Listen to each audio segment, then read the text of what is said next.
ENT వైద్యుడు చీకటి దందాకు తెరతీశాడు. Morphine లాంటి నార్కోటిక్ ఇంజెక్షన్లు, మాత్రలను హైదరాబాద్లోని పలువురు మత్తుకు బానిసైన వారికి కొరియర్ ద్వారా అందజేశారు.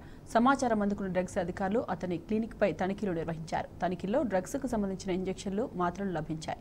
ఈఎన్టీ ఆసుపత్రిలో ఉన్న మాన్విత ఫార్మసీకి చెందిన డ్రగ్గిస్ట్ అని అధికారులు రద్దు చేశారు.